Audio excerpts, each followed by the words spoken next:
Boa tarde, gente. Tudo bem? Escutei vocês. Tudo bem? Ok. Estamos hoje aqui com um convidado muito especial. Tem alguns assuntos bastante interessantes para a gente conversar. Queria dar as boas-vindas ao Diogo. Diogo Gonçalves é escritor, consultor, né? Ele é palestrante sobre planejamento financeiro pessoal e familiar. E é casado e tem 3 filhos. Posso adiantar o time do coração? Claro. Se não criar nenhum problema aqui. O que vocês acham? Como é que é, Marlon? Gostei dela aqui, Cruzeiro, lógico. Só porque eu tô de azul? Sem dúvida.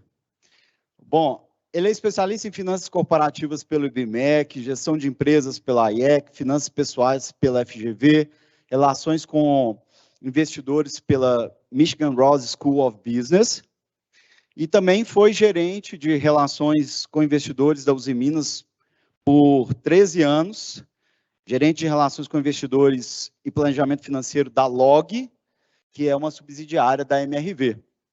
Hoje, ele foi convidado, ou na verdade, já há algum tempo, ocupa o cargo de presidente da rádio, ou, melhor dizendo, da produtora de conteúdo Itatiaia, não é isso, Diogo? Isso mesmo. Boa tarde a todos. Prazer estar aqui. Que ambiente top de trabalho, viu, que vocês têm. Parabéns. Parabéns aí a todos os responsáveis. Isso aqui é encantador. Não só pela vista de fora, mas pela vista aqui de dentro. Deu vontade de ficar mais tempo aqui com vocês. Mas Está convidado. Obrigado.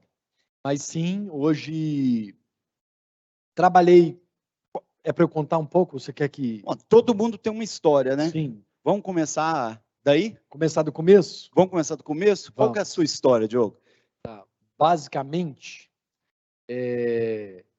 quando eu tinha... Não, fui criado em Belo Horizonte, nascido em Belo Horizonte, tenho uma irmã. Meu pai faleceu esse ano, fará 20 anos.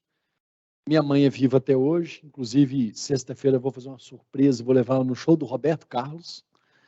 Ela vai gostar, certamente. Amanda, segura esse vídeo para divulgar, senão, antes disso não, tá? Sim, não divulgue, porque ainda é surpresa para ela.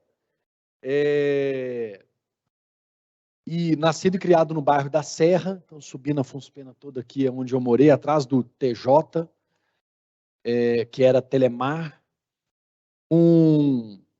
Tentei ser jogador de futebol. Mais alguém aqui? Tentou? Não, né? Tem pouca gente. O pessoal de TI é mais inteligente que eu. Tentei ser jogador, cheguei a jogar no Maior de Minas, desculpa, no Cruzeiro. Joguei no Santa Teresa, não sei quantos são dessa época aí, tinha um time que chamava, nem sei se existe mais, Santa Teresa, e levava muita gente boa aí para frente. Depois fui emprestado para um time de um bairro do Alípio de Melo, chamado GCAM, e aí minha mãe bateu no meu ombro assim, falou: filho, chegou a hora de você trabalhar. Eu tinha 17 anos, meu pai já estava doente, havia uma necessidade de eu ajudar em casa por toda a circunstância financeira que a gente viveu. Então, virei office boy de uma escola de inglês, aqui no centro, na Santa Catarina, ali com Bias Fortes, Lourdes. Fiquei lá 1 ano como office boy, depois eu fui promovido para auxiliar administrativo. Esquerésimo, né? Ao invés de ir para a rua, eu ficava lá fazendo as mesmas coisas. Que é assim, né? Office boy, depois auxiliar administrativo. Mas foi uma experiência muito boa, fiquei 2 anos lá. Aí eu inventei de abrir uma empresa. Fali a empresa, que é um coworking. Eu abri um coworking, na época chamava Escritório Virtual, com 2 sócias, na Nossa Senhora do Carmo, que hoje as abelhas estão atacando a Senhora do Carmo, né? Não sei quantos viram aqui na Itatiaia, deu na Itatiaia, que as abelhas deu na Itatiaia, atacaram. é verdade. É isso. E aí abrimos um escritório virtual, ficamos com ele por volta de 3 anos. e não vingou. Só tinha mais um concorrente quando a gente abriu, que ele era internacional, que Belo Horizonte ele não era superavitário. Ele estava em Belo Horizonte porque tinha que estar, porque ele era mundial. Estava em São Paulo bombando e tal, mas Belo Horizonte é uma praça um pouco diferente, né? Acho que vocês concordam comigo. Belo Horizonte e Curitiba, no Brasil, são tidas como as cidades onde as pessoas são mais desconfiadas, as coisas demoram mais para acontecer. Hoje, coworking é a coisa mais normal que tem. Mas eu estou dizendo do ano de 2000, 2001, 2002. Pioneiro já naquela época, então. Era. Aí inventamos essa moda. Comecei a estudar publicidade. Nessa época de faculdade, meu pai estava bem doente, eu estava perdidinho do que fazer. Aí, quando eu passei em publicidade, direito e administração. Não passava de jeito nenhum. Quando eu passei nos 3. E aí resolvi fazer publicidade. Hoje eu estou usando, tinha usado até então. Sempre gostei da área financeira. Pela própria história da minha casa, assim, da minha mãe ser muito controlada, meu pai ser mais gastador, meu pai era muito generoso, era o tipo de gente que pegava emprestado para ajudar outras pessoas. Eu não aconselho ninguém fazer isso. Primeiro a gente, depois né, eu preciso estar bem para cuidar de outras pessoas. E é por isso, inclusive, que é bom a gente estar bem, porque a gente pode ajudar outras pessoas. Mas a minha mãe era mais controlada e eu falei, não, vou ter que fazer diferente aqui, eu tenho que descobrir o que é bom de cada um e tocar a minha vida. Enfim, fiz a faculdade de publicidade, fui ajudado por 5 pessoas, 3 primos e 2 tios. Cada um dava R$50, que dava R$300, minha faculdade custava 600, então eu pagava metade, eles pagavam metade. Eu lembro que eu pegava um ônibus, eu estudei no UniBH, eu pegava um ônibus que subia Afonso Pena todo aqui, 2001. Hoje eu acho que é 4102, não tenho certeza. Aí eu descia lá no alto do Mangabeiras, a pé para ir para minha casa, eu descia no McDonald's. E aí eu falava assim, nossa, hoje eu vou comer no McDonald's. Eu falava, não, meus tios me ajudam a pagar a faculdade, não dá não. Aí eu tinha consciência pesada de almoçar no McDonald's. Depois de 2 anos, de almoçar não, de lanchar, depois de 2 anos com essa ajuda da faculdade, a partir do 3º ano eu consegui me inscrever na Uzi Minas, entrei lá como auxiliar administrativo, assistente administrativo, na área de relações com investidores, na área financeira. O CFO da época, Paulo Penido, já faleceu, ele tinha uma impressão que a área de RI era uma área muito burocrática, muito só financeira, só contábil, só econômica, faltava comunicação. E aí ele abriu vaga, eu concorri junto com outras pessoas, e ele gostou do meu perfil, entrei lá como alguém de comunicação para cuidar de pessoa física, acionista pequeno, cuidar do site de RI, da intranet, das coisas mais de comunicação. Com a minha veia financeira gritando, passou pouco tempo, eu fui sendo promovido na Uzi Minas. Não, eu estava dizendo, então, no 3º ano de faculdade, quando eu fui empregado na Uzi Minas, eu agradeci meus parentes, não precisava mais da ajuda deles. Eu jogava R$1.081. Memória boa essa, hein? E aí, boa. Não, mas de número minha memória é boa. Percebi já. Aí pagava minha faculdade, aí comecei a pagar minha faculdade, aí podia lanchar no McDonald's às sextas-feiras. E aí, beleza, eu fiquei na Uzi Minas. Então eu entrei como assistente administrativo, saí como gerente de relações com investidores, depois de 12 anos e meio. Inclusive ontem eu estava em Patinga palestrando finanças. Me lembrei lá da usina, das várias vezes que eu fui, foi muito legal. Na Uzi Minas, eu fui reconhecido como o 2º melhor analista de RI da América Latina. E depois disso, a minha situação lá ficou ruim. Não vou entrar muito em detalhe, não sei se esse vídeo vai espalhar, mas basicamente eu fiquei à frente de... Não antes de sexta-feira, com certeza não. Não antes de sexta-feira, boa. Mas, enfim, eu recebi uma premiação que foi muito bom para mim, claro que não é ruim, mas depois, internamente, ficou mais difícil de crescer, assim. Aquelas coisas do mundo corporativo que existem, infelizmente. Mas isso foi muito bom para mim, porque me despertou interesse em sair da Uzi Minas. A Uzi Minas é uma empresa maravilhosa, que todo mundo que entra quer morrer lá dentro. Tanto é que tem gerações lá na Uzi Minas. Aí tinha uma vaga, estavam procurando alguém de RI para fazer o IPO da Log. E aí eu fui para a Log para fazer o IPO e ainda me deram uma outra gerência que era de planejamento financeiro, que é tudo que eu amo fazer na vida. Planejar. Sou extremamente planejado. E aí fui para lá como RI, planejador financeiro. Fiquei lá 2 anos. De lá eu fui para a FIENG. Na FIENG eu assumi a superintendência de defesa da indústria. Até me perguntam, né, como é que você foi parar na Itatiaia? Eu trabalhei 2 anos com o Rubens Menin, que é dono da Log. Um dos donos, né, porque agora ela já é pública, já tem suas ações negociadas na Bolsa. Depois, os 3 anos na FIENG, eu continuei com relacionamento com ele, pela minha função na FIENG de defender a indústria. Tinha 7 áreas, área de economia, área tributária, meio ambiente, trabalhista, um escopo bem maior de atividade, mas o meu papel era muito de gestor, de entrega de resultado. Fiquei lá por 3 anos e o Rubens pediu ao presidente da FIENG, Flávio Rosco, pediu minha cabeça, né? Me pediu de volta. Falou, quero o Diogo de volta, agora eu estou comprando a Itatiaia. Aí, dia 10 de maio de 2021, ele me convidou. No dia 13 de maio, 13 é galo, né? Ele é atlético. Dia 13 de maio ele comprou a Itatiaia, dia 17 eu já era presidente da Itatiaia. Foi tudo muito rápido, foi uma semana, minha vida mudou assim, né? Mas, assim, um dos nossos valores aqui, uma das nossas motivações é sempre buscar novos movimentos, é ser ousado, é ser dinâmico, é acreditar que a abundância sempre vai superar a escassez. Eu percebo isso na sua história, eu acho que ela se identifica um pouco com o que a gente entende ser o jeito que a gente faz as coisas acontecerem. O que por trás estava te impulsionando? O que por trás estava fazendo você se mover para buscar esses saltos cada vez maiores, cada vez mais importantes na sua carreira, na sua vida pessoal? Primeiro, Deus. Eu sempre quis que Deus se orgulhasse de mim. Falasse, lá, meu filho, aquele ali é meu filho, aquele ali faz o bem para as pessoas reconhecem ele pelo que ele é. Então, Deus que foi o motivo de eu me esforçar tanto e querer ser alguém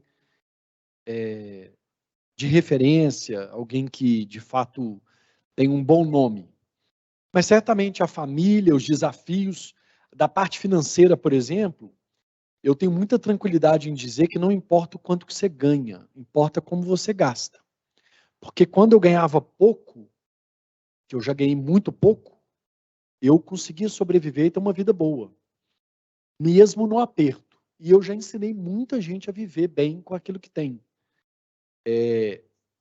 De outro lado, então, a minha dor de casa, de não ter tido condição de pagar uma faculdade, de ter precisado de ajudar minha família, de ver o sofrimento do meu pai e da minha mãe com finanças. Por isso, meu pai pegava emprestado para dar para outras pessoas. E eu tive esse desejo muito grande de ajudar outras pessoas e de fazer diferente na minha vida, assim, para que minhas filhas... Você disse, né, eu sou casado, vou fazer 14 anos de casado mês que vem. Tenho 3 filhas, 3 meninas, Helena, Mariana e Marcela. E vem muito disso também, motivação familiar, de querer dar uma vida melhor para minhas filhas e ajudar. Eu fui ajudado. Então, a minha linguagem de amor é ajudar. Isso conecta com outra crença nossa, que é assim, crescer e ajudar os outros a crescer. Durante todo esse tempo, eu percebo que você, de alguma forma, mediu o seu sucesso por meio também do sucesso dos outros, de quem estava ao seu lado, seja da sua família, seja as pessoas que estavam próximas de você. Como que você consegue relacionar essas duas coisas? Como que você se realiza por meio do crescimento do outro, do sucesso do outro, como isso retorna para você e te dá esse foco ao qual você se referiu agora aqui para a gente? A Bíblia nos ensina que é melhor dar do que receber. Parece que não é verdade, mas depois que você passa a dar, você descobre o tanto que isso é verdade. É muito melhor você poder ajudar. É muito melhor você poder dar. Até porque você só dá se você tiver. Se você não tem nenhum que dar. Eu costumo dizer que se você é mão fechada, você não é alguém que consegue receber. Você é alguém que está com a mão fechada para receber, a mesma mão fechada para dar. Então você não dá. A mão aberta para receber e mão aberta para dar. É a lei da semeadura, né? Então, eu tenho muita convicção disso. Como eu disse, por exemplo, eu tenho orgulho de dizer que eu já paguei mais de pelo menos 5 faculdades para algumas pessoas durante esse meu tempo durante os últimos anos. Eu pelo menos paguei 5 faculdades. Como gratidão por tudo que aconteceu na sua história, porque um dia me ajudaram. Um dia me ajudaram a fazer faculdade. As outras faculdades que eu fiz, na verdade, as especializações, eu não precisei de ajuda, eu já consegui pagar, ou a empresa pagou para mim. E depois eu me realizei pagando faculdade para os outros. Por exemplo, a gente não tinha dinheiro para ter enfermeiro em casa. Então, eu que ajudava meu pai de manhã para trabalhar de tarde. Na época do finalzinho da vida dele, que ele ficou mais debilitado. Aí a gente conseguiu um enfermeiro, um irmão de criação da minha mãe, reapareceu do nada, desempregado, e ele nos ajudou. A gente pagava uma mixaria só para ele sobreviver, porque ele estava nos ajudando e a gente estava ajudando ele. Ele estava desempregado e tal. Ele tem 5 filhos. Agora ele já faleceu. Mas dos 5 filhos dele, 4 eu ajudei. Um me disse que não precisava. De fato, não é orgulho, não. O menino se virou sozinho, deu certo na vida. Os outros 4 eu consegui ajudar. É isso, assim, é gratidão. A gratidão faz a gente crescer, avançar. Vindo aqui para a minha realidade de hoje, mas a gente volta aí quantas vezes for necessário, eu nunca imaginei trabalhar na Itatiaia. Eu estou com 41, fiz agora em junho, entrei na Itatiaia com 39. Como Diogo Sua Grana, que é o meu projeto pessoal de finanças, eu estive na rádio da Rede Super há 15 anos atrás, em 2018 e 19 na Itatiaia e 20 e 21 na 98. Como programa, mas nunca imaginei ser um executivo, muito menos um presidente da maior rádio do Brasil. Hoje é a rádio mais ouvida do Brasil. Sem dúvida.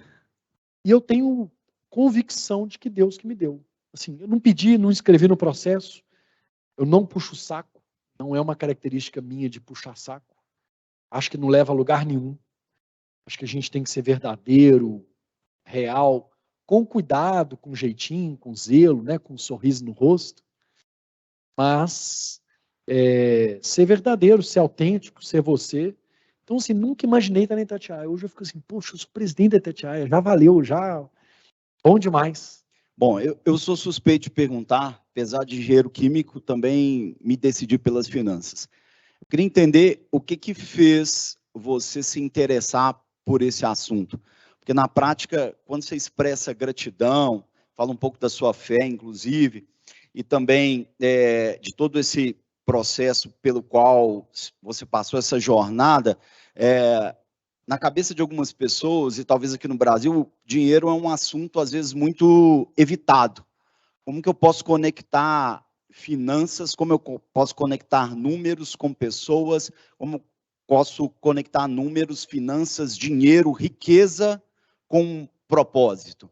Legal. O que aconteceu que te deu esse estalo? Foi um processo? Você já respondeu.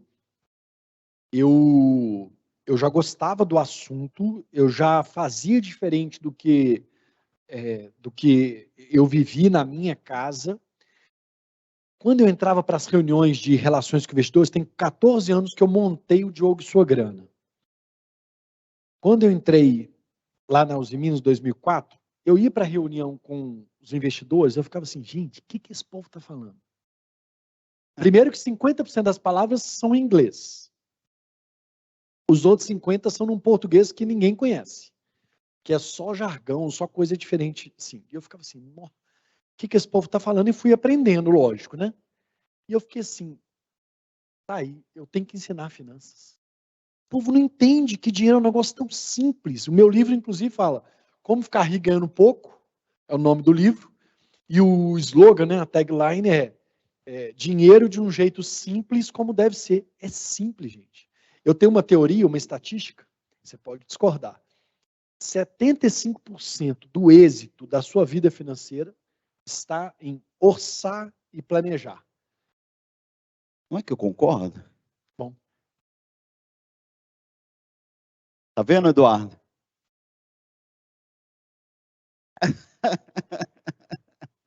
Depois a gente explora um pouco disso. Vamos lá. Mas me conta por que... Então, aí eu fiquei indignado, porque eu falava assim, gente, finanças é tão fácil, ninguém entende nada, mas também você entra para uma reunião com esse povo, você não sabe nada. Você vai com o gerente de banco, gente, tem nada contra o gerente de banco. Nada, de verdade. Que, ó, coraçãozinho, se tiver alguém aí que já foi parente e tal. Mas, assim, eles não entendem. A maioria deles não entende de finanças. Vende um produto que mandaram ele vender. Isso é muito danoso para o cidadão. Deixa eu fazer uma enquete aqui rapidinho. Quem aqui tem poupança? Levanta a mão, por favor. Tem dinheiro em poupança? Não fica com vergonha, não. Pode levantar a mão direito. Tem até pouca gente. Eu disse, vocês são mais inteligentes do que a maioria da população aí. Até para fazer o que vocês fazem. Checa para nós se online tem gente também se manifestando sobre isso aí. Legal. Não, logo chega a resposta. É sempre assim, vai chegar. Então, por exemplo, porque tem até um delayzinho, né? Por exemplo, poupança. Quem tem dinheiro na poupança, eu sinto muito te dizer que está perdendo dinheiro. A pessoa não tem, às vezes, o raciocínio disso. Por quê? Olha como é que é difícil. Parece difícil, mas é fácil. Eu tenho R$1.000. Apliquei na poupança. Daqui um ano, eu vou ter R$1.070, R$1.060. Como é que eu perco dinheiro se eu vou ter R$1.060? Porque tem uma bendita de uma inflação que o Brasil é indexado a ela. Tenho isso como convicção. Tanto é que nós estamos nadando de braçada hoje na economia, ao contrário dos Estados Unidos, que está pelejando porque ele não tem inflação, não está acostumado. Inflação, aqui você deixa, né? Você gosta de ameixa? Aqui você deixa. Inflação é um negócio que a gente domina, estamos acostumados. Mas a tal da inflação corrói nosso dinheiro. Então, enquanto a poupança está rendendo 6% ao ano, a inflação está comendo seu dinheiro 10%, 12%, depende da época, até mais. Então, você está perdendo dinheiro. Só que tem que ter alguém para falar isso com você. O gerente do banco está mandando você colocar em poupança e, às vezes, em título de capitalização, né? Que eu não quero nem entrar nesse mérito aqui, a não ser que alguém queira saber. Mas... Logo eles vão fazer as perguntas. Tá. Vai chegar essa hora. Mas então foi isso, assim, foi uma vontade de ensinar. E tem uma pergunta que sempre me fazem assim, Diogo, como é que começa a empreender? Eu tenho convicção do que eu vou falar. A gente começa fazendo de graça. Todas as minhas primeiras consultorias foram de graça. Todas as minhas palestras foram de graça. Porque só assim que deram valor para o meu trabalho e começaram a precificar o meu trabalho. Até porque eu não tinha mais tempo. Agora estou dando consultoria, muita consultoria. Preciso cobrar para ter um limite aqui. Então, acho que tudo começa assim. Então, eu quis oferecer aquilo que eu sabia. Eu fiz uma planilha. A planilha tem mais de 14 anos, com certeza. Mas lá atrás, quando eu criei o Twitter, em 2008, eu oferecia a planilha, o povo me mandava e-mail. Eu copiava o e-mail do tweet, colava lá na minha caixa de e-mail e mandava para o povo. Eu devo ter mandado mais de 10 mil, para mais de 10 mil pessoas, a planilha. copiando e colando, mó trabalheira. Depois eu fiz meu site, aí disponibilizei lá gratuito, inclusive, gente, de graça. Não ganho nada com isso, a não ser ver, abençoar vocês, né? Saber que vocês estão usando e que vocês vão melhorar a vida financeira. Mas aí depois tive site, aí veio Instagram, Facebook, YouTube, eu fiz isso tudo, entrei na onda. Mas com o Twitter eu já conseguia dar algumas pílulas, falar algumas coisas lá atrás e disponibilizar essa planilha. Então, foi muito disso, assim, de propósito com algo que eu sabia fazer, que era ensinar. Entendi. A gente tem um time, assim, super diverso e tem muita gente jovem. Um dos motivos de você estar aqui hoje é porque esse time entendeu que um dos assuntos para eles muito importantes nesse momento seria planejamento financeiro. Eu percebo que para falar disso você faz de uma forma simples, que é aquilo que a gente tenta fazer para os nossos clientes também. Se fosse para explicar o que está acontecendo no Brasil agora, você falou um pouquinho da inflação, estão falando de taxa de juros, indicando renda fixa. Como que você traduz isso tudo? Faz de conta que a gente está agora no jogo e a sua grana. Então, economia, inflação, nós somos um país indexado à inflação, aqui sempre existiu. Tivemos períodos com inflação de 2%, 3%, que é muito baixo, que é até fora da normalidade.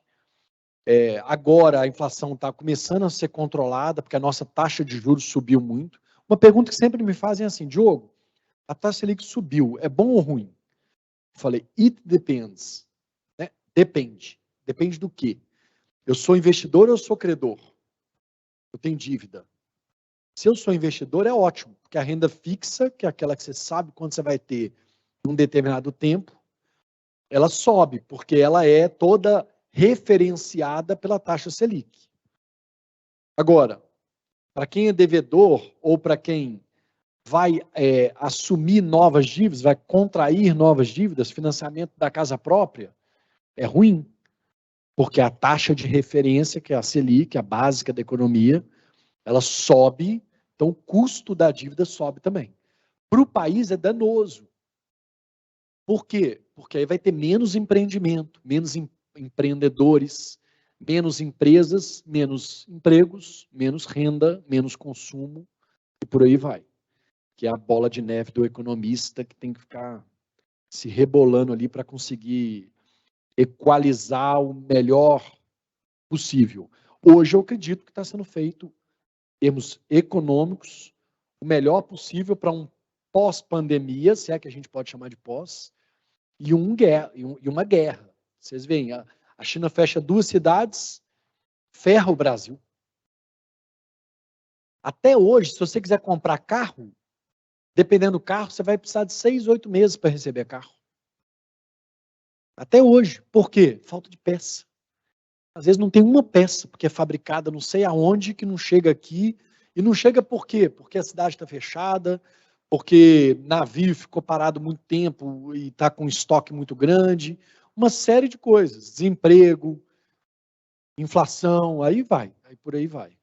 Considerando esse cenário, bem, daqui a pouco eleições, logo, logo Copa do Mundo, depois tem Natal.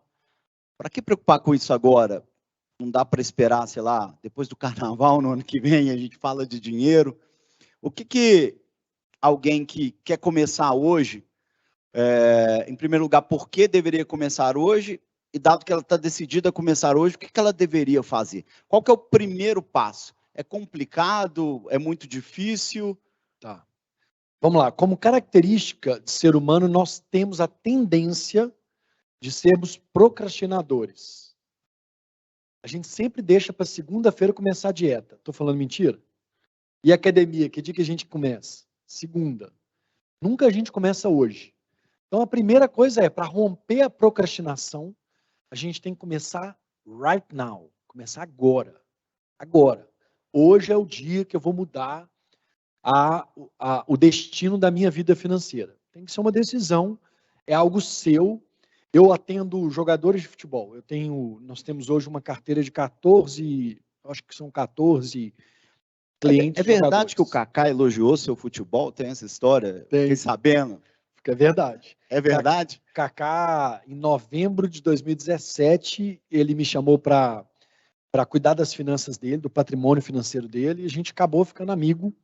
E aí jogamos bola junto e ele me elogiou. O melhor do mundo elogiar é bom, né, gente? Imagino. Não fui jogador não, mas me elogiou lá, foi bom. Nessa hora você não se arrependeu, não? Continuou firme, é finanças mesmo meu caminho. Não é que eu me arrependi, eu não consegui ser jogador. Não é questão de arrependimento, é questão de, não deu certo, tentei outra coisa. Não era uma questão de opção, então? Não foi opção. Tanto que até hoje eu jogo bola, adoro jogar bola, mas não deu, mas está tudo bem. Eu estou numa rádio que é muito esporte, eu amo esporte, eu faço esporte todos os dias, com exceção de domingo, faço 7 vezes por semana, durante 6 dias, portanto, sábado eu faço 2 vezes, 2 atividades. Cuido de um tanto de jogador de futebol. Então, para quem é atleticano, o Vargas, para quem é cruzeirense, o Rafael Cabral, o Fábio, que saiu agora há pouco tempo, o Henrique, que também saiu do Cruzeiro, o Kaká, Hernanes, Robinho, tem blogueiro também, o Hugo Gloss. Alguém conhece ele aí? Pois é, o Hugo Gloss, eu cuido das finanças dele. Acabou até de mandar um áudio aqui para mim, depois eu ouço. Umas cabeças ali que balançaram, assim, com convicção. Sim, sim. Eu vi, principalmente as mulheres. Por que será?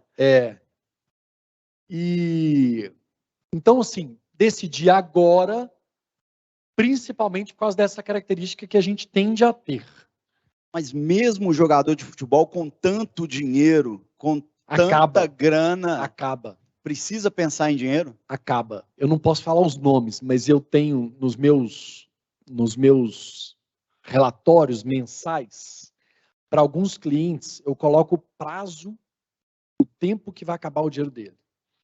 Falo assim, se você continuar vivendo assim, você, por exemplo, tem mais 13 anos e 4 meses de riqueza. Depois você vai passar fome. Só olhar para trás. Jogadores aí, tudo antigo, passando necessidade. Vários. Eles ganharam menos dinheiro do que os atuais. Mas acaba, gente. Por isso que a importância não é o quanto você ganha, mas como você administra suas finanças. Tem um tanto de gente que tem uma vida simples, que ganha pouco, que eu garanto para vocês que vive melhor do que outros que ganham muito.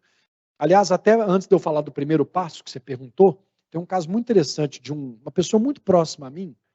Quando ela ganhava R$1.000, ela gastava 1.200. Aí ele me prometeu. A gente tem um parentesco. Não sei por onde esse vídeo vai rodar. Ele me prometeu. Ele falou, até sexta, pode ficar tranquilo, ele não roda. Mas depois de sexta que é o problema. Ele falou assim, quando eu ganhar 2.000, eu vou poupar R$800. É mentira. É autossabotagem. Hoje em dia, todo mundo fala isso. Né? Mentira. Ele ganhava 1.000, gastava 1.200. Começou a ganhar. Aí, até fui eu que arrumei emprego para ele. Ele saiu de um salário de 1.000 para 3.500, que é muito mais dinheiro. Aí, resumo da ópera. Dessa empresa, ele foi para uma outra, uma mineradora. Ele foi demitido da empresa por causa de problema, não dele, mas da empresa lá, fechando as portas, diminuindo os projetos e tal. Ele saiu dessa empresa ganhando R$13.000. Ele saiu de 1.000 para 13.000. Coisa de 10 anos, 12 anos. Eu perguntei para ele, qual que é a sua vida melhor? Aquela de 1.000 ou de 13.000? Por quê? Porque tanto na de 1.000, a gente é amigo durante anos, quanto a de 13.000, eu acompanhei a vida dele financeira. O que aconteceu quando ele passou a ganhar 13.000? Os amigos mudaram, e aí tem aquela tese, né? Galinha que anda com pato morre afogado. Amigo dele agora é só da alta. O limite do cheque especial dele, o que o gerente do banco fez? Falou, esse cara ganha muito, deixa eu aumentar o limite do cheque especial dele. E do cartão de crédito? Aumentou o limite também. Então o padrão de vida dele subiu. No que o padrão de vida dele subiu, começou, compra carro parcelado, compra apartamento parcelado, tudo dividido.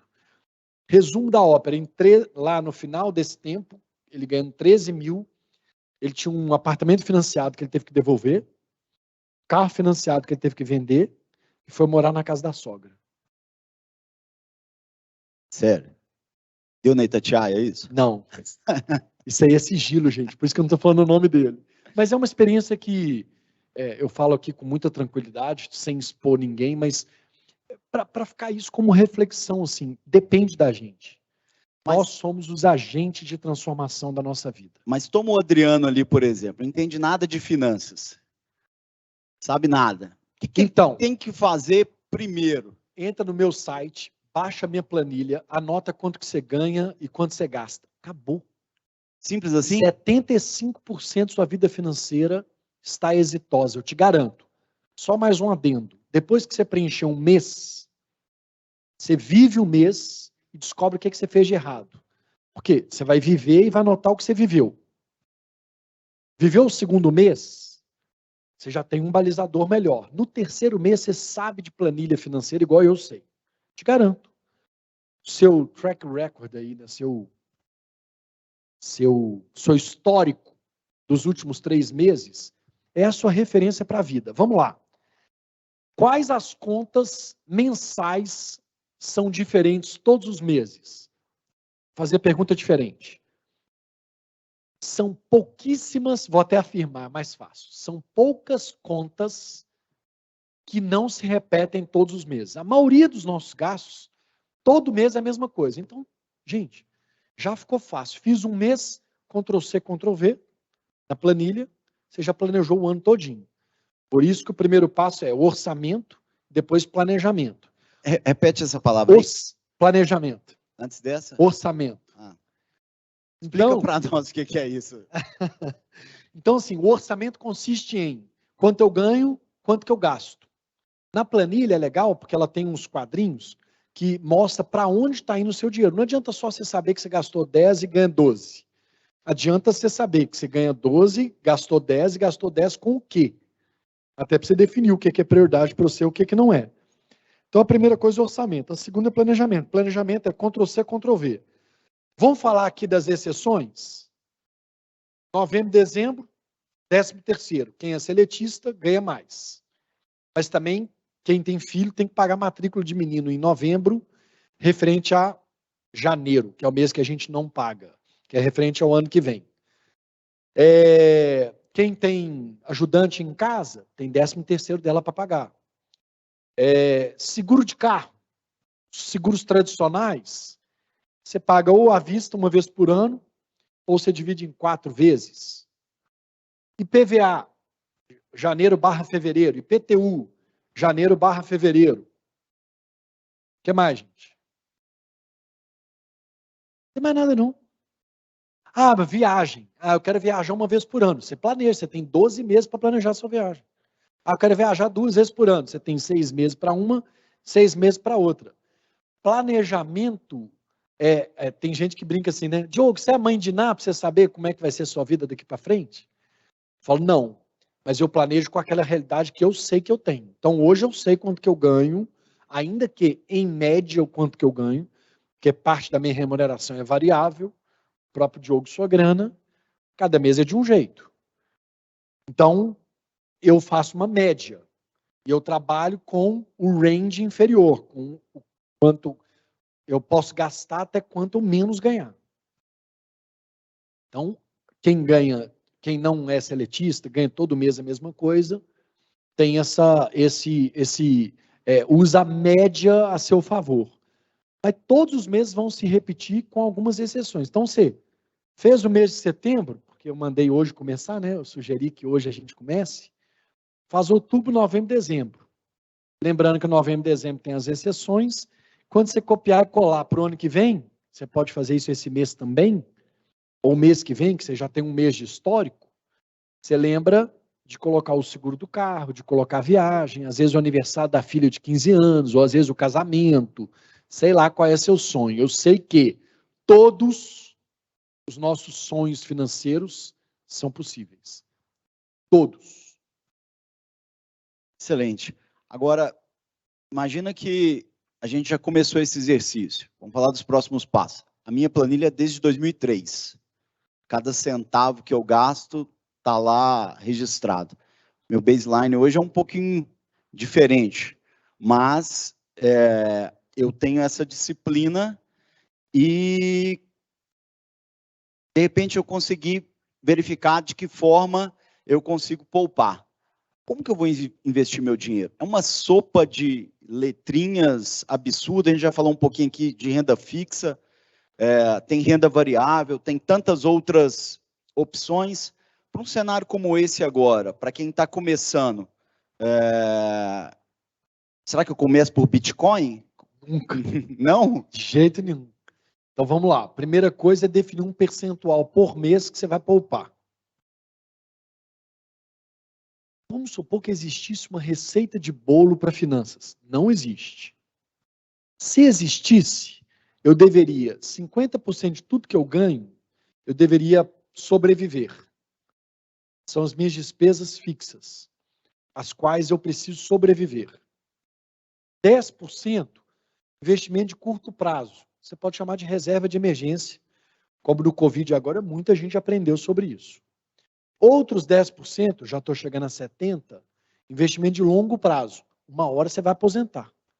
Uma hora sua capacidade de trabalho vai diminuir, sua energia diminui, você precisa descansar. Hoje é a época de pensar no futuro. Não é quando vier, não. Mais 10% para autocapacitação. Eu sou muito convicto de que a gente sempre tem que investir na gente mesmo. Então, separa 10%, você não vai fazer curso o resto da vida, aliás, vai fazer o resto da vida, mas não vai fazer durante todos os dias da sua vida. Então, você poupa agora para quando você quiser fazer, você ter dinheiro. E para poder ir sempre fazendo, sempre reciclando. Batemos 80%. Mais 10% para generosidade.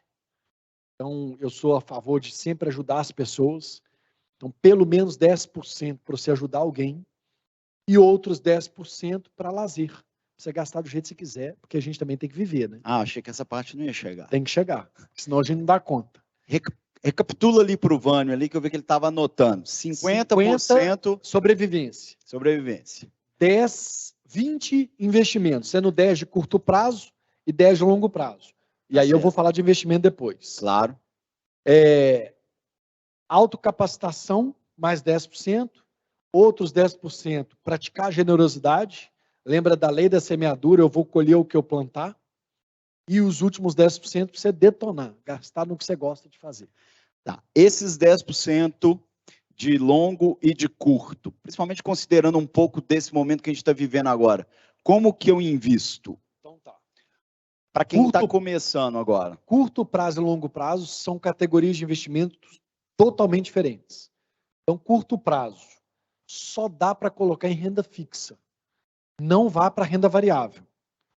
Renda fixa, eu sei quanto que eu vou ganhar, eu tenho um contrato com o banco ali, vou falar, ó, meu dinheiro vai ficar preso aqui por 3 meses e eu vou ganhar tanto. Se você esperar os 3 meses, você vai ganhar aquele tanto que foi prometido. Curto prazo vai depender muito da sua idade. Quem está com mais de 80, o curto prazo dele é 1 ano. Ó, 5 meses, 3 meses. Para quem tem 40, como eu, curto prazo é 1 ano, até 2. Então, primeira variação. Mas o curto prazo, essa reserva de emergência, ela deve ficar em renda fixa. Porque você tem a garantia de quanto você vai ganhar. Longo prazo vai depender da sua idade também. Você tem mais de 60, não mexe com bolsa de valores não, bobagem. Porque ainda que você vá comprar ações de empresas sólidas, algum momento no mundo acontece alguma coisa, como aconteceu na pandemia, ou como acontece em caso de guerra, ou como acontece em caso de crise. Sempre acontece, a nossa vida é um ciclo. A gente vai ter crise o resto da vida. É bonança e crise, bonança em crise. Para quem já leu a Bíblia, em Gênesis conta da crise dos 7 anos. Teve 7 anos de bonança, depois teve 7 anos de fome, de falta do que comer. Para sempre é assim. Então, a gente tem que ter essa reserva de emergência para esse dia ruim. O investimento de longo prazo, a Bolsa de Valores é muito atrativa, porque em boas empresas, empresas sólidas, como a Stock, viu, gente? Eu invisto e esqueço, porque eu sei que ela vai prosperar. Tem investidores aqui hoje, inclusive, tá? Que bom. Então, é o caso de várias empresas brasileiras muito sólidas, muito robustas, com um balanço muito saudável, com investimentos, com crescimento. Bolsa de Valores é um ótimo ambiente. Previdência privada. Se for se não for dos bancões tradicionais, tende a ser ótima. As dos bancões tradicionais tendem a render muito pouco e cobrar uma taxa muito alta. Mas previdência é uma ótima ferramenta de aposentadoria, de longo prazo, porque é o melhor benefício fiscal que você tem. É o tipo de investimento que você tem a menor alíquota de tributo, de tributação. Então é um bom investimento também para longo prazo. Então, As sopas de letrinhas, que você até me perguntou, então, por sim. exemplo, tem CDB, LCI, LCA, CRI, CRA. Gente, se você não quiser, você não precisa saber o significado de nada. Você precisa saber, assim, regra. Quanto que rende, se o rendimento líquido, né? Se tem imposto ou não imposto, porque tem alguns produtos que têm benefício fiscal, que você é isento de imposto de renda, como é o caso da poupança, como é o caso da LCI, LCA, algumas debêntures e tal, que são dívidas de empresas, mas pouco importa, eu posso falar cada significado aqui, mas pouco importa. O importante é quanto rende, qual o risco, e durante quanto tempo que eu tenho que deixar o dinheiro lá.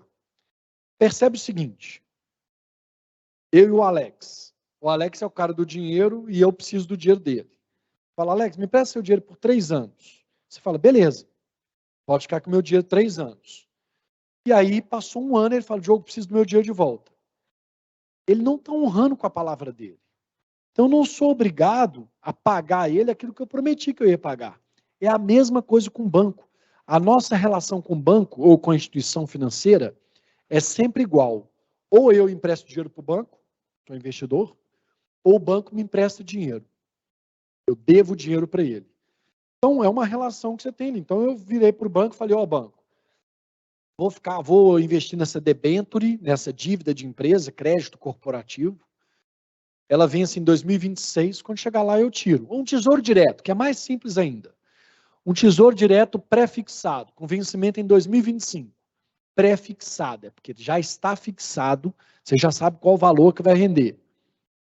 Se eu quiser resgatá-lo antes, dependendo da curva de juros, a gente não precisa entrar nisso, mas dependendo do que estiver acontecendo no mercado, eu vou perder dinheiro, eu vou ganhar menos do que eles tinham prometido. Porque eu não cheguei até o final. Agora, se eu for até 2025, no vencimento, aquilo que foi me prometido hoje, em 2022, vai ser cumprido até lá. Então, a gente tem que entender dessas regras. Qual é, por exemplo, a pessoa investe em LCI de 12 meses, que é letra de crédito imobiliário, sem imposto de renda, 100% da Selic, que na verdade é do CDI, que é o primo da Selic, eles são parentes. Então, você investiu lá, você vai precisar do dinheiro em 7 meses. Desculpa a palavra, mas você se ferrou. Você não consegue resgatar, você vai ter que pegar emprestado. Você não entendeu que você tinha que cumprir esse prazo.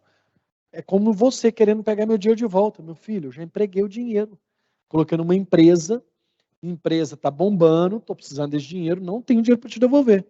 Daqui a mais 2 anos eu te devolvo. Então é uma relação contratual mesmo.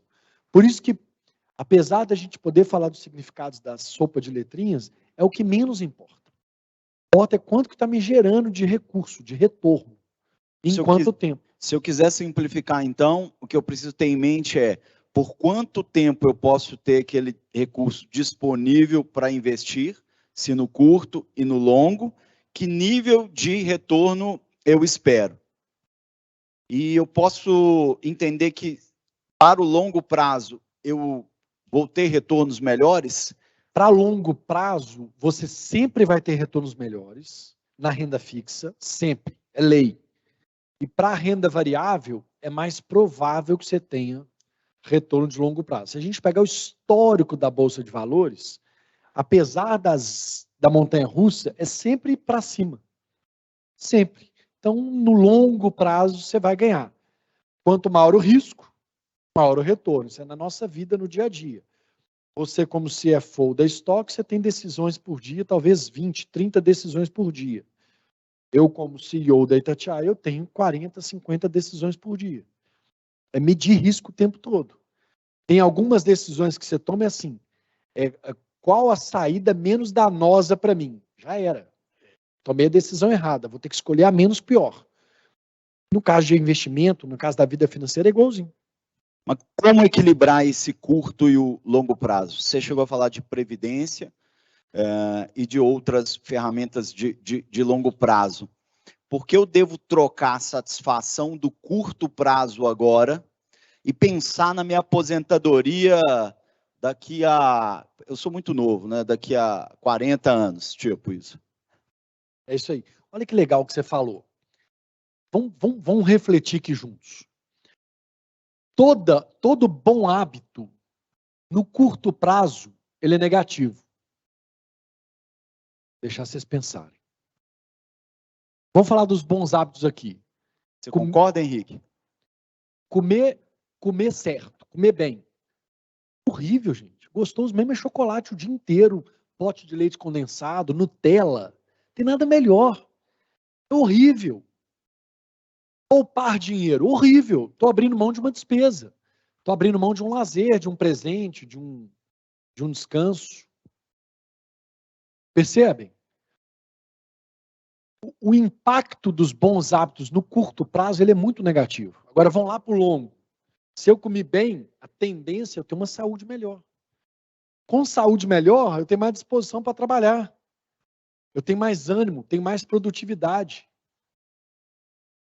É um ciclo. Por isso que eu falei que eu faço exercício. E todo dia quem me segue aqui, ou quem puder me seguir lá no Instagram, Diogo e Sua Grana. Diogo e Sua Grana.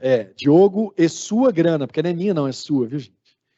Todo dia eu estou colocando coisa de esporte lá. Eu sou convicto de que o esporte traz centenas de benefícios para a gente. Ai de mim se não fosse o esporte. Estava frito. Cabeça não dá conta de tanta coisa que a gente tem, de tanta pressão. Você vê que no mercado financeiro todo mundo corre. Em bancos, na área de investimento. Na estoque aqui a gente corre também. Aí. Então, eu diria assim, eu dei alguns exemplos, né? Então, no longo prazo, a poupança, não a modalidade poupança, o poupar ou economizar, ele traz benefício de longo prazo. Por quê? Porque eu vou ter dinheiro lá na frente, qualquer situação que for, seja para comprar uma casa, seja para comprar um carro, seja para a viagem dos sonhos, ou seja para algum momento de crise que tiver. Agora, vamos para os hábitos ruins. Eles são ótimos no curto prazo. Gastar o dinheiro todo. Que satisfação. Torrar a grana. Torcer para o Atlético. Torcer para o Atlético no curto prazo é ótimo. Não, gente, é ele que está falando. Nem posso brincar disso mais. Há 1 ano e 3 meses. Por exemplo, fumar, beber, todo mundo tem convicção de que faz mal para a saúde. Né? Bebida em excesso e cigarro, o que for. Mas no curto prazo, para quem faz, gosta. Tem aquela sensação de bem-estar, de baixar... Tem gente cutucando o outro assim. De baixar a ansiedade. Curto prazo. Agora, teoricamente, até na prática, no longo prazo é danoso para a saúde. Então, sua colocação foi excelente, veio a calhar aqui para esse raciocínio que eu tenho de curto e longo prazo. Então, na verdade, um não disputa com o outro, os dois têm que estar em equilíbrio, porque para estar bem no futuro, eu preciso estar bem agora.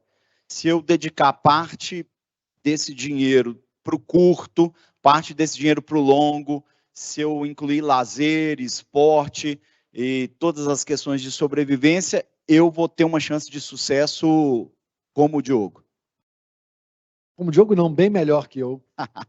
Mas eu creio que sim. É um equilíbrio, né? Uma junção de coisas. A gente nunca está do jeito que a gente acha que devia estar.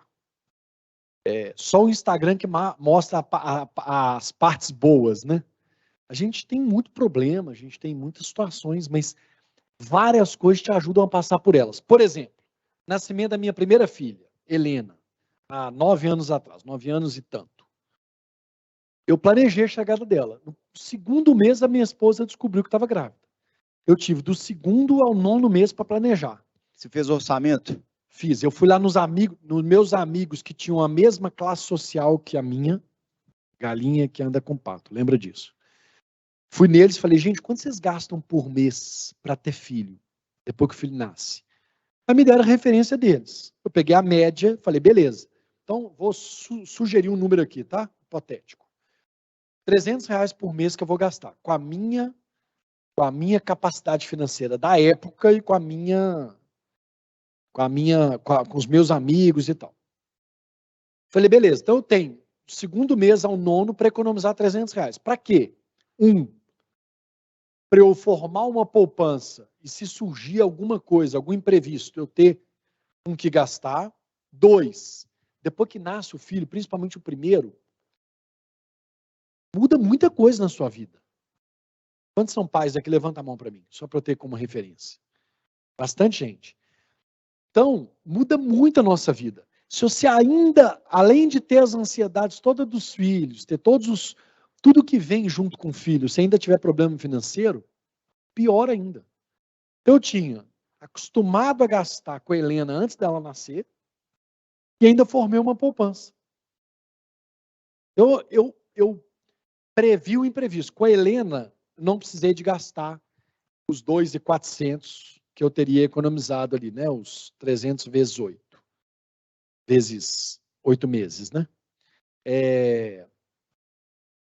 Agora, com a Mariana, que veio 2 anos e 5 meses depois, ela teve alergia à proteína do leite.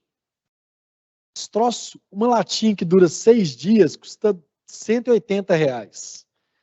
Não tem R$300 por mês que sustente essa latinha. Então, eu usei... Gente, esses números são só referência. Então, eu usei desse dinheiro que eu guardei, desses 2.400, para essas eventualidades. Graças a Deus, com 1 ano ela já estava curada. Eu lembro que quando saiu dessa latinha de 180 para uma lata de 120 e poucos, eu já falei, nossa, agora ficou bom. Aí depois que eu fui para o NAN, né, que é o tradicional, na época era R$25, R$28. Falei, não, gente, é barato demais. Que benção. Agora posso comprar NAN à vontade. Tem gente dando risada ali. Bom, vamos fazer agora um seu nome, seu bairro? Bora. Pode? Pode. Quem vai perguntar primeiro aqui? O chat, Opa. ó, levantou a mão ali. Vamos lá. Pergunta fácil, viu, gente? Não, agora são as difíceis. O resto tudo eu já tinha combinado com ele. Agora é sua vez de castigar. Foram ótimas perguntas. Eu acho que estava na minha lista de dúvidas também. Mas começa assim, seu nome e seu bairro. Meu nome é Cleiciane, sou de Santa Luzia. Ótimo. Então, eu tenho muito esse costume de pesquisar e estudar muito sobre essa questão financeira, né, de educação financeira, porque eu acho que nós somos treinados para permanecer na pobreza.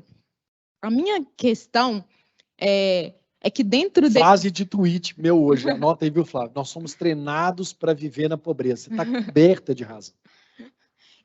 Mas dentre essas pesquisas e esses estudos, chega uma hora que a gente para e trava exatamente porque a gente não tem determinados conhecimentos. Igual eu tenho o costume muito de fazer esses cursos do Instagram, que eles falam assim, Semana do Conhecimento Financeiro, aí eu vou lá e faço, porque é o intuito deles, estão certo que posteriormente é vender o curso.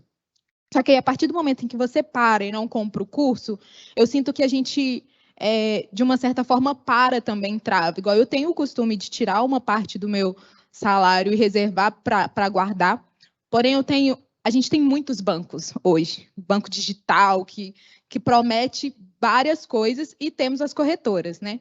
Dentro dessas várias possibilidades, assim, de corretora, qual que você aconselharia, que você acha que a gente, assim, que é leigo de uma certa forma e tem um conhecimento limitado, que daria para a gente começar com segurança? Porque nós não temos dinheiro para perder, né, de uma certa forma, não. então... Verdade. Ganhar é muito difícil, para perder é muito fácil, a gente não vai perder. Boas reflexões e boa pergunta. Em relação à sua reflexão, só quero comentar o seguinte. Eu ouvi um podcast uma vez, eu estou tentando lembrar de quem que foi, não estou conseguindo. Não sei se é J. Júnior. Alguém me ajuda aí, se tem alguma coisa disso assim? Acho que é J. Júnior. Que ele estava entrevistando uma pessoa, jovem empreendedor, que começou a vida dele achando o livro na rua e levando para casa para estudar. Aí ele aprendeu inglês sozinho, aprendeu várias matérias sozinho também, e começou a ter êxito na vida profissional absurdo. e ele descobriu que dava para fazer curso em Harvard de graça. Estou falando isso porque você disse que você começa a ver os cursos, depois para, que é de graça. E aí eu lembrei desse caso. Eu não sabia que dava para estudar em Harvard de graça. E o cara conseguiu. Por que eu não vou conseguir? Então, primeira coisa, tirar o nosso bloqueio de que acabou aquela oportunidade, aquela semana da educação financeira, que não tem mais nada para estudar. Você consegue. Segundo, lembra que eu falei para a gente poupar 10% para autoconhecimento? Para na hora que parar a semana de graça, você poder ter dinheiro para investir em conhecimento, porque é investimento em você mesmo. É o melhor investimento que a gente pode fazer. Muito melhor do que investir em banco, que é a sua pergunta. E sobre banco, o que eu posso dizer? Os bancos tradicionais, eles são grandes demais e a tendência deles é ser menos flexíveis pela estrutura de custos que eles têm, porque eles são grandes, eles já têm vocês na conta. Nós. São um pouco flexíveis. Os bancos digitais, que você citou muito bem, são bancos com estrutura de custo menor, então a possibilidade dele te dar desconto ou dele te cobrar menos é maior. E a possibilidade dele remunerar seu dinheiro a mais é maior também. Porque eles são menores, eles precisam de clientes. Então, assim, é ruim recomendar o nome de um banco ou de uma corretora, mas, em geral, os bancos, eu escolheria, dos digitais, eu escolheria aqueles bancos que estão na Bolsa de Valores. Por quê? Porque a CVM é muito rigorosa, ou lá fora, a CVM, lá dos Estados Unidos, eles são muito rigorosos. Eu fui RI, eu sei. É difícil passar a perna neles. Você tem que fazer tudo muito certinho. Então, você tem uma segurança de que eles estão sendo vigiados o tempo todo. Eles devem satisfação ao mercado acionário, ao mercado de capitais. Então, ao escolher um banco digital, eu priorizaria aqueles que têm suas ações negociadas em bolsa. De corretoras, as grandes. Por exemplo, a XP. Já que eu falei de corretora, eu vou falar de banco também, que é o Banco Inter, que eu gosto, que eu uso. Na pessoa física e na jurídica eu tenho Banco Inter. Não é só porque é do grupo não, tá? Puxando sardinha aqui pro meu lado. Não, você tem certeza que para nós faz todo sentido. Até porque a gente está nesse meio e é parceiro deles. Ah, que bom. Então vocês conhecem, e eles estão na Bolsa de Valores. A XP, como corretora, é a que tem mais produto disponível para poder investir. Produto é produto financeiro, tem mais possibilidades, tem tudo quanto é tipo de produto. E o FII, a taxa de cobrança deles é menor. Então, essa é a minha sugestão. Quem vai ser o próximo? Opa, lá em cima. Seu nome e seu bairro. Gabriela, eu sou de Santa Luzia também. Pode pegar? Fala, Gabriela. Então, faz um tempo que eu larguei a poupança, né? Você mencionou isso, que realmente não vale a pena. Eu recebi esse conselho também bem cedo. E eu passei a investir, né? É bem recomendado, eu vejo bastante receitinha de... É sempre bom você guardar 20% do seu salário para investimento, para poupar mesmo, não ter gasto nenhum com isso. E aí eu passei a investir no CDB. Aí, há pouco tempo, eu quis fazer um investimento de risco um pouco maior, para tentar gerar um pouco mais de retorno, que eu acho que se enquadra um pouco nesse investimento a longo prazo que você mencionou, que aí é na bolsa e etc. A minha dúvida é, o que eu preciso acompanhar, o que eu preciso saber e estudar para conseguir investir na bolsa sem ter como é que eu posso dizer, uma possibilidade de prejuízo, no sentido de que, por exemplo, eu comprei ações de uma companhia aérea. E aí, realmente, com o Covid, essa companhia aérea diminuiu muito a ação e foi o que me despertou a vontade de comprar essas ações. E a gente já comprou todo empolgado, pensando, não, vai passar o Covid, vai melhorar. E realmente melhorou. Só que eu pensei, poxa, ela já tinha chegado a R$ 40 essa ação. Com o Covid foi para 13. Agora já está nos 20. Poxa, eu vou esperar mais porque eu sei que ela consegue chegar nos 40. E aí eu esperei, e aí elas desceu de novo, novamente. E agora está subindo bem aos poucos. Então, minha dúvida é basicamente essa. O que eu preciso estudar e acompanhar de fato para saber quando que é bom você vender, quando que é bom você comprar? Olha só, na vida, na nossa vida, financeira ou não, a gente tem que ter metas, objetivos. Você deveria ter o seu target price, que é o seu objetivo de preço. A hora que bater R$ 40, eu vendo. Porque nós, como seres humanos, somos eternamente insatisfeitos. A gente sempre quer um pouco mais.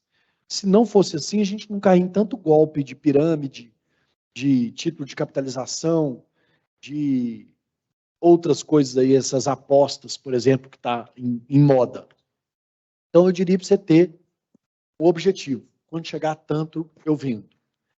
Mas te parabenizar, não somente pela sua lucidez ao falar, como a da outra colega também, o povo aqui fala bem, como do salto que você deu, de poupança para CDB e de CDB para Bolsa.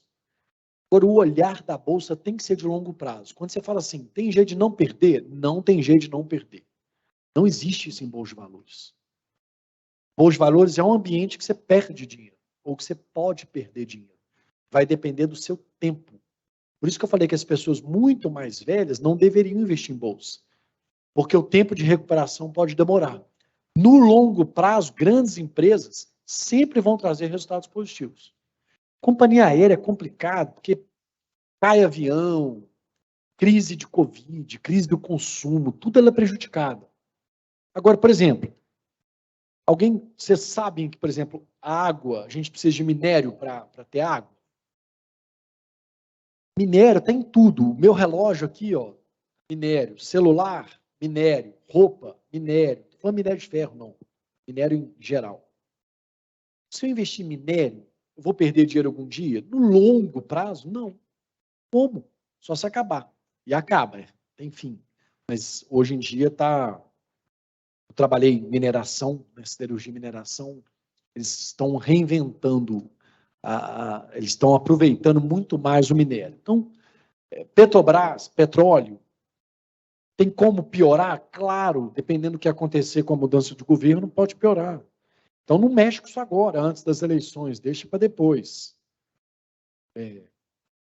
Por exemplo, o candidato Lula está dizendo, gente, por favor, não estou entrando em mérito de política aqui. Não me perguntem sobre isso, eu prefiro não comentar. Mas o Lula tem dito, o candidato Lula tem dito, que vai estatizar a Petrobras. O candidato, atual presidente Bolsonaro, tem dito que vai privatizar. Então, um quer trazer para o Estado, engordar o Estado, deixar o Estado poderoso. O que tende a fazer, o que tende a acontecer com o preço da Petrobras se estatizar? Diminuir, o valor dele cair. Se privatizar, ele tende a subir. Você concorda comigo? Sim. Então, vai privatizar. Então, o resto das ações ali que estão no grupo de controle da Petrobras vai vir para a nossa mão. Um tanto de gente vai querer comprar, um tanto de empresa, um tanto de empresário. Então, sobe a ação. Se o Estado vai recomprar, sei lá de que forma que ele faria isso, não faço a menor ideia, a tendência é o preço cair. Ter uma precificação baixa. Então, assim, tem esse... Você perguntou de eleições, a Petrobras é uma que é nítido que tipo de variação ela pode ter, dependendo do candidato. A Bolsa em si já está precificada se um ou se outro.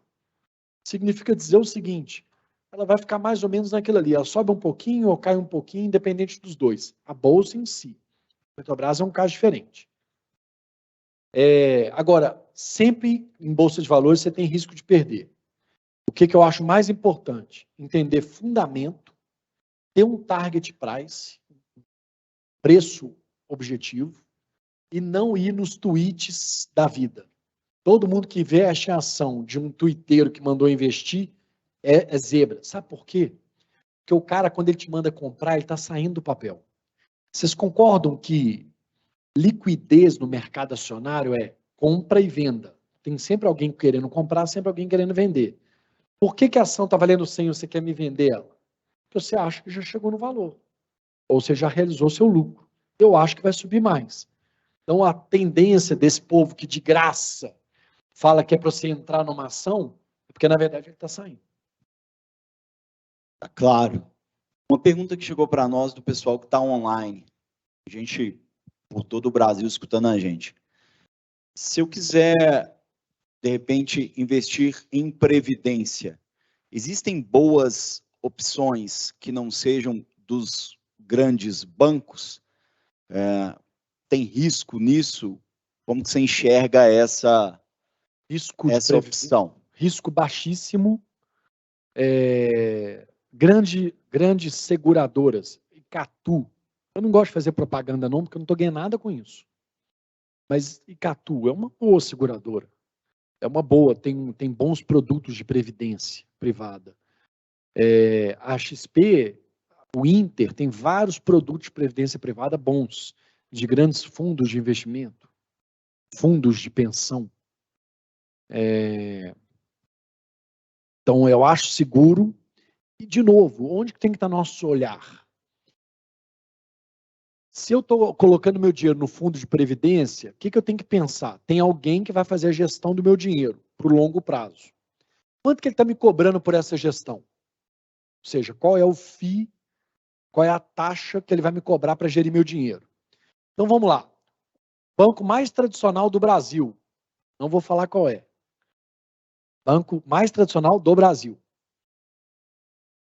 Ele cobra 2% para investir seu dinheiro em tesouro direto. Por que você não investe direto no tesouro direto? Para que você vai pagar um atravessador? Não tem estratégia nenhuma em tesouro direto, você enfia o dinheiro lá e espera vencer. Ah, não, eu estou escolhendo uma previdência privada aqui de um bom gestor, ele está me cobrando 2%, mas ele está fazendo aqui 150% de CDI ao longo dos últimos 10 anos. A referência de resultado dele é muito boa, vale a pena. Então, previdência é taxa e retorno. Taxa de administração e o retorno. O retorno, infelizmente ou felizmente, é o que aconteceu no passado. O histórico dele diz muito do que pode ser o futuro. Não tem outra forma da gente olhar. Bacana. Sei que você tem um compromisso agora. Logo, muito importante. Tá? E a gente não quer te atrasar. Mas, assim, diz um poeta que para um homem se realizar, ele precisa plantar árvore, escrever livro e ter filho.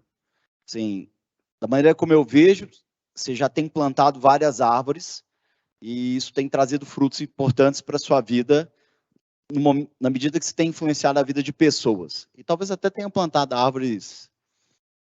Literalmente. Escreveu um livro. Como é que ele se chama? Como ficar rico ganhando pouco. Como ficar rico ganhando pouco. Aliás, best-seller. Foi. Teve até no Faustão. Tô sabendo. E filhas, são 3. Sim.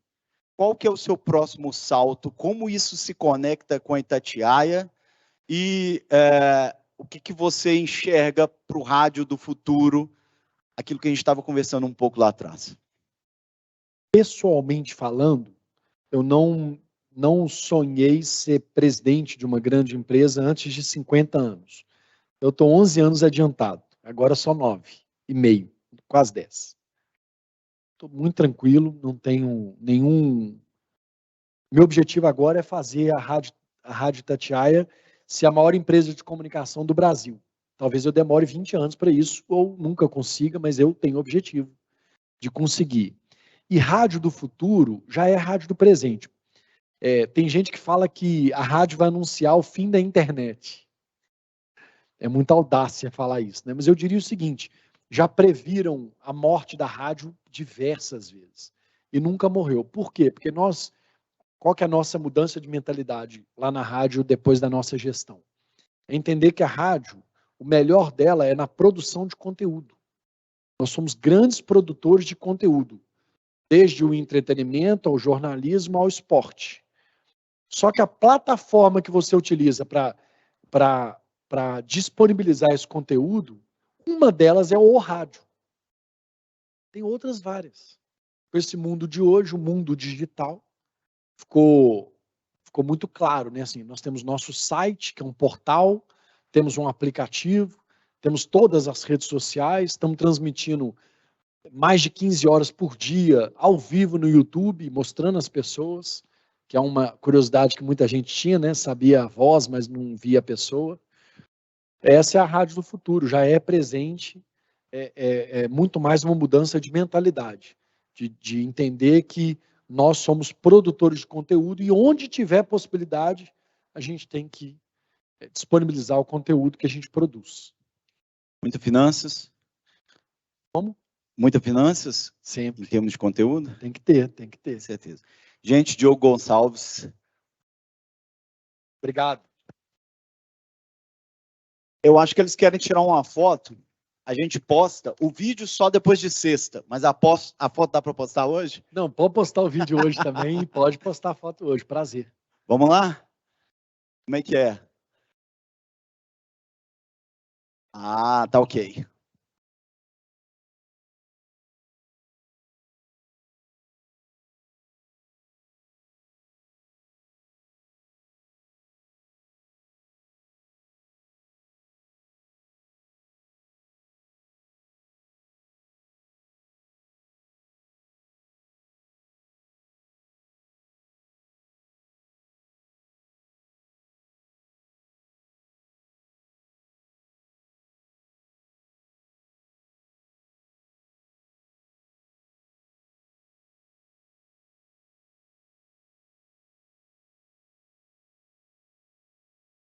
Pessoal, tá todo mundo convidado agora.